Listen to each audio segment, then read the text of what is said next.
बिस्मिल्लाहिर्रहमानिर्रहीम अस्सलामुअलैकुम welcome back to my new video. तो कैसे हैं आप सब? I am Junna and I hope you all are doing well.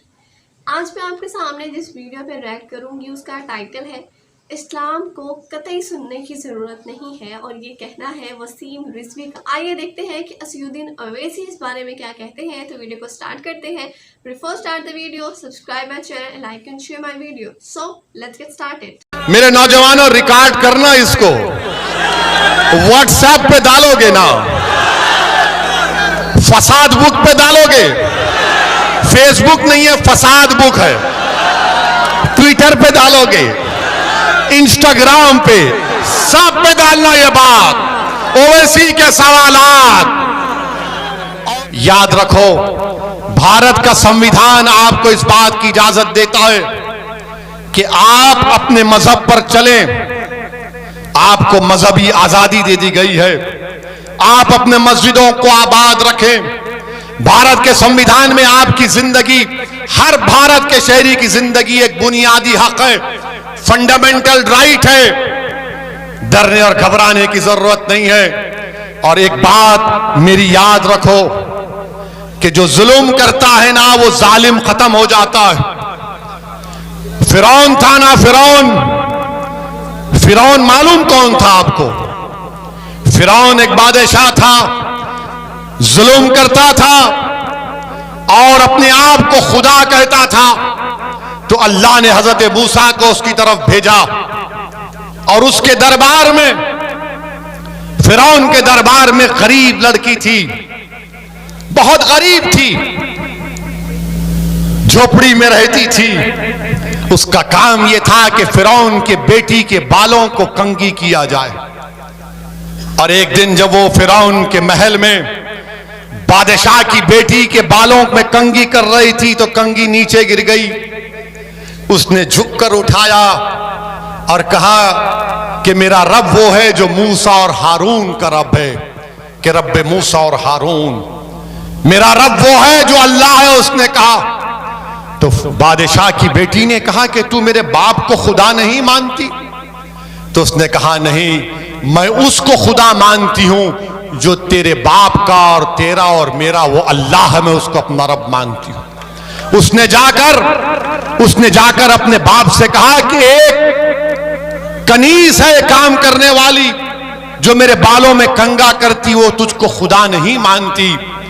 फिरौन ने उसको अपने दरबार में बुलाया। उसके दो बच्चे थे, एक शीरखार बच्चा था और एक 10-11 साल का बच्चा था। दो रिवायतें हैं। एक रिवायत में आया कि फिरौन ने कहा कि क्या तू मुझे खुदा नहीं मानती? तो उसने कहा नहीं, मैं उसको मानती हूं जो तेरा भी रब है और मेरा भी रब है, वो अल्लाह है। उसने कहा देख, मैं एक बड़ा तांबे का बर्तन लाया, उसमें तेल डाला और उसको खूब जलाया और कहा कि अगर नहीं मानेगी मुझे खुदा तो तेरे बेटे को उसमें डाल दूंगा, तेरे 10 साल के बेटे को। उसने कहा कि मैं तब भी तुझे अपना रब नहीं मानूंगी, मेरा रब वो है जो तुझे और मुझे और सारी कायनात को बनाया, अल्लाह। उस जालिम फिरौन ने उस बच्चे को उसकी मां के हाथ से छीन कर तेल में डाल दिया। वो बच्चा फौत हो गया। फिर पूछा बोल अब क्या बोलेगी? तो उसने जब देखा कि बच्चे की हड्डियां सामने आ गई, उसकी आंख से आंसू निकलना शुरू हो गए, तो बादशाह फिरौन ने कहा अब तू डर गई, अब मान ले मुझे खुदा, तेरे आंख में आंसू आ गए। तो उस लड़की ने कहा कि मेरे आंख में आंसू मेरे बच्चे की मौत की वजह से नहीं या तेरी खौफ की वजह से नहीं, मेरे आंख में आंसू सिर्फ इसलिए आए कि अल्लाह मुझे एक ही जान दिया अपने दीन पर कुर्बान करने के लिए। फिरौन ताज्जुब किया और फिर कहा कि तेरे शीरखार बच्चे को ले लूंगा। उसके सीने से छीन लिया गया। तो जब बच्चे को, जो 6-7 महीने का बच्चा था, जब उसको तेल में डाला जा रहा था तो अल्लाह ने उस बच्चे को ताकत दी बोलने की। उसने कहा मां तू कह दे कि तेरा मेरा सबका रब अल्लाह है, तू इस तेल की तरफ मत देख, कह दे कि मेरा रब अल्लाह है। उस बच्चे को डाल दिया गया तो तो याद रखो अल्लाह रब्बुल कायनात है, अल्लाह रज़्ज़ाक़ है, अल्लाह गफ्फार है, अल्लाह रहमान है, अल्लाह रहीम है, अल्लाह करीम है। और अल्लाह के दरबार में कभी भी जालिमों से अल्लाह इंसाफ करता है और जुल्म का खातिमा होगा इंशाअल्लाह ताला। और याद रखो वो सहाबी रसूल का वाक़या याद आ रहा है, जब रोमियों से जंग हुई, हजरत अब्दुल्लाह हुदैफा शामी थे जिनको रोम के बादशाह ने गिरफ्तार कर लिया और उनसे कहा कि तुम इस्लाम को छोड़ दो। उन्होंने कहा नहीं छोड़ूंगा। उसने कहा मेरी बेटी से शादी कर ले। उन्होंने कहा मेरा शादी करने का इरादा नहीं है। उसने जेल में डाल दिया। एक बदकिरदार किस्म की एक महिला को उसके पीछे लगा दिया। वो जेल में भागते थे, उससे कहते थे कि मुझे हाथ मत लगा, तू गैर महरम है।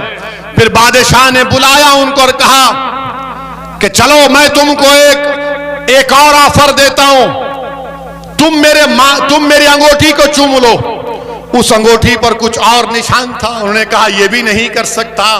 ये होठ जो अशहदु अल्ला इलाहा इल्लल्लाह व अशहदु अन्ना मुहम्मद रसूलुल्लाह कहते हैं, जो मोहम्मद मुस्तफा सल्लल्लाहु अलैहि वसल्लम की गुलामी में सलात व सलाम पढ़ते हैं, इन होठों को मैं वहां नहीं चूम सकता। बादशाह ने कहा मेरे माथे को चूम ले, मैं 100 सहाबियों को आजाद कर दूंगा। उन्होंने कहा नहीं करूंगा। फिर कहा कि 300 रिहा करूंगा। तो उन्होंने कहा तुम पूरों को रिहा करो, तेरे माथे को चूमूंगा। उन्होंने माथे को चूमा और जब वापस गए तो खलीफा हजरत उमर थे। हजरत उमर ने आगे बढ़कर हजरत अब्दुल्लाह हुदैफा की पेशानी को चूमा। और ये वो जो फिरौन के दरबार का वाकया है, जब शबे मेराज में अल्लाह के रसूल सल्लल्लाहु अलैहि वसल्लम सफरे मेराज पर जा रहे थे तो एक पहाड़ी में आका दो आलम सल्लल्लाहु अलैहि वसल्लम को अच्छी खुशबू आई। तो जिब्राइल से पूछा ये कौन है? तो कहा ये वो लड़की है जिसने फिरौन के दरबार में अपनी औलाद को कुर्बान कर दिया और कहा कि तू मेरा खुदा नहीं है, अल्लाह मेरा रब है। मेरे अजीज दोस्तों और बुजुर्गों, हिम्मत और हौसले को बरकरार रखो।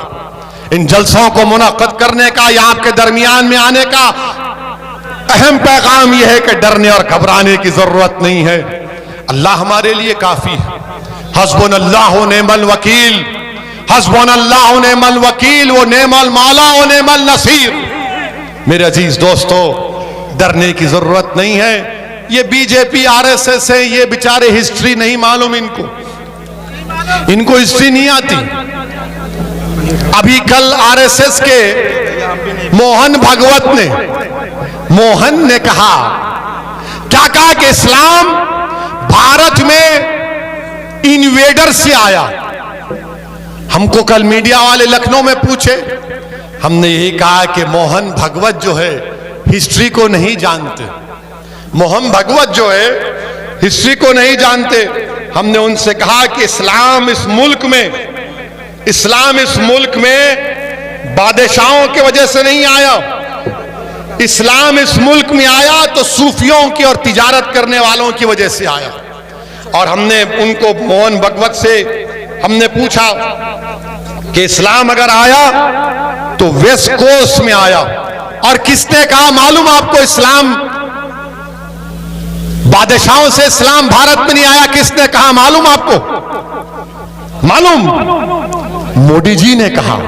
हाँ, अब आप जाकर देखिए, मोदी जी ने अप्रैल 3, 2016 को 7:13 को एक ट्वीट किया और कहा कि केरल के त्रिशूर डिस्ट्रिक्ट में चेरामन जुम्मा मस्जिद को अरब के तिजारत करने वालों ने, बादशाहों ने नहीं, तिजारत करने वालों ने 629 ईस्वी में मस्जिद को बनाया और कहा कि भारत की पहली मस्जिद है।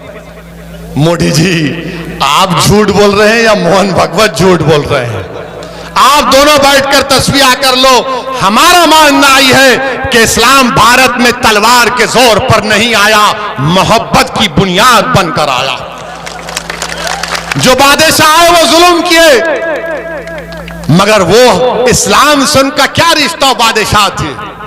ख्वाजा गरीब नवाज आए, दीन लाए, दावत दी, मगर इन लोगों को मुसलमान देखते कि नहीं तुम भारत के नहीं हो। अब इनका जवाब और एक हमारे पास है। मैंने उलेमाओं के पैरों के पास बैठकर सुना कि सारे कायनात के अब्बा कौन है? हजरत आदम अलैहिस्सलाम है ना, हमारे सबके डैडी हैं, वो पिताजी हैं। वो जब जन्नत से निकले तो किस मुल्क में कदम रखा उन्होंने? किस मुल्क में रखा? भारत में रखा। तो ये बाप की सरजमीन हुई नहीं हुई? हुई ना। तो डरना किस बात का प्यारे? डरने और घबराने की जरूरत नहीं है। हिम्मत से काम करिए। और अल्हम्दुलिल्लाह हमारे भाई अतीक जेल में है, मगर अपना खत पर पैगाम भिजाया, अपनी मोहब्बत और वाबस्तगी, और आप लोगों को ये पैगाम भी दिया कि हमको और आपको मिलकर इंशाअल्लाह ताला आने वाले विधानसभा में मजलिस इत्तेहाद और मुस्लिमीन को कामयाब और कामरान करना है। जी, तो ये थी वो वीडियो जिसमें असीउद्दीन अवैसी ने कहा कि इस वक्त इंडिया में जितना मुसलमानों पर इंडिया में एज अ महंगाई के तौर पर लोगों पे जुल्म किया जा रहा है, तो जो जुल्म करता है वो जालिम होता है, और जालिम कहाँ टिकता है दुनिया में? उसका अंत है, उसका इख्तिताम। इसकी इन्होंने एक बहुत ही कमाल की एग्जांपल दी, फ़िरौन और हज़रत मूसा अलैहिस्सलाम का दौर। उस दौर के मुसलमानों का ऐसा जज्बा था कि माओ के बेटों को उनके सामने उबलते हुए तेलों में डाल दिया जाता था। लोगों को तपती हुई धूप में, तपती हुई ज़मीन पर नंगे जिस्म के साथ रिगेड़ा जाता था। लोगों को घोड़े के पीछे घसीटा जाता था, लेकिन फिर भी उनकी ज़बान से सिर्फ यही नहीं, तकलीफ़ें सहने के बावजूद भी कभी उनकी ज़बान से ये नहीं निकला कि मैं फ़िरौन को खुदा मानता हूँ। वो हमेशा कहते थे कि जो फ़िरौन का रब है वही मेरा रब है, और वही मूसा का रब है। तो ऐसी तकलीफ़ें बर्दाश्त करनी जब आपको आती हों तो ही इस दुनिया में जालिम नहीं टिक सकते। तो अगर आप लोग चाहते हैं, दुनिया का हर मुसलमान चाहता है कि इस दुनिया से जुल्म ख़त्म हो, जालिम ख़त्म हो, तो एटलीस्ट आप में इस कदर जज्बा होना चाहिए कि आपके सामने आपकी कोई अजीज़ जान चीज़ छीनी भी जा रही हो तो आप राह खुदा से ना हटें। तो जी, ये थी वो वीडियो और इतना ही था आज में। मिलते हैं। तो आप लोग बताइएगा कि आप लोगों की वीडियो कैसी लगी है, इसमें आप लोग अपनी क्या राय रखते हैं, कमेंट सेक्शन में लाजमी बताइएगा। अपना बहुत सारा ख्याल रखिएगा, दुआ में याद रखिएगा। मिलते हैं नेक्स्ट वीडियो में, तब तक के लिए अल्लाह हाफ़िज़।